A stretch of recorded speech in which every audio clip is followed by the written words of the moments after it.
I think a lot of people are starting to realize that the workflow of an artist is actually the most authentic and efficient workflow you could possibly have. You can see this happening mostly in the tech world right now. A lot of tech people are starting to look for designers as founders versus typical engineers as founders because they've realized that the technical ability now isn't the most important skill to have. It's actually the taste of creating something that you would want and that you would find useful. And then through that, since other people are like you, since we all live in this world, we all experience similar things, that what you would want would be useful to other people as well. I heard some inspiring words from Naval, the incompressible. So I'm just going to play those really quick.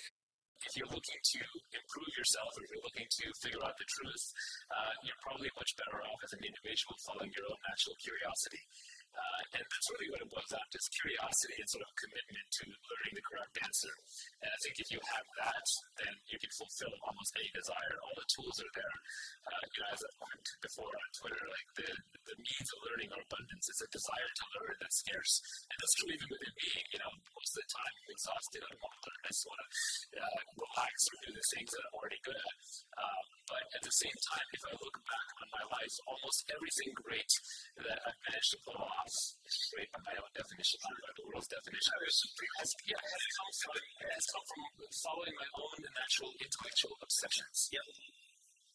So I think if you can get obsessed over something, and if you can dive into it, so just let yourself go and just learn everything about it with no motivation other than just you want to know the answer. I think that is the kind of basis for all of the so-called self-improvement out there.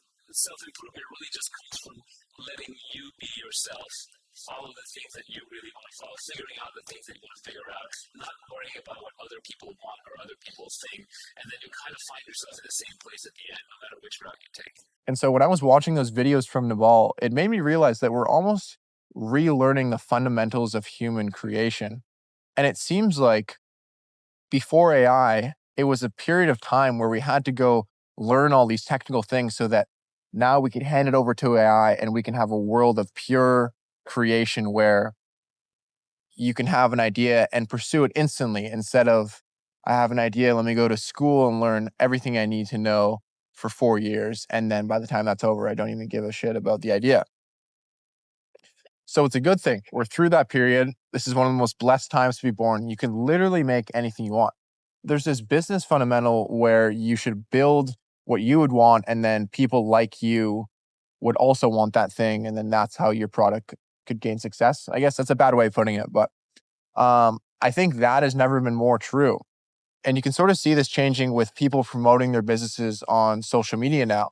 Everything is trying to be relatable so that people like you, and buy your stuff. And so if you're in the AI world, you've probably heard taste, taste, taste. Taste is the new currency.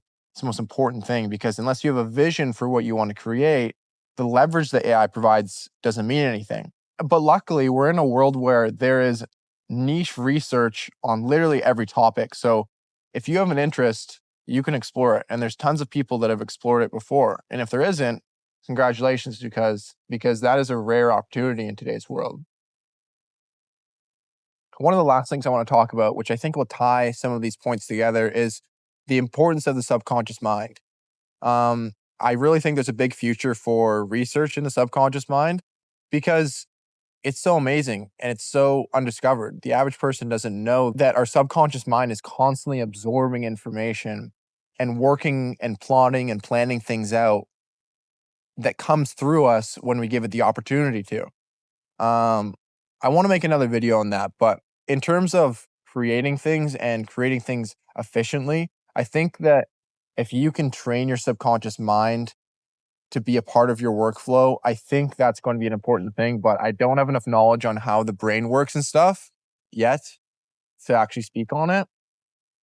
But I'm very interested in neurotechnology. I think that is really cool. I'd love to build some of that. And so some final thoughts.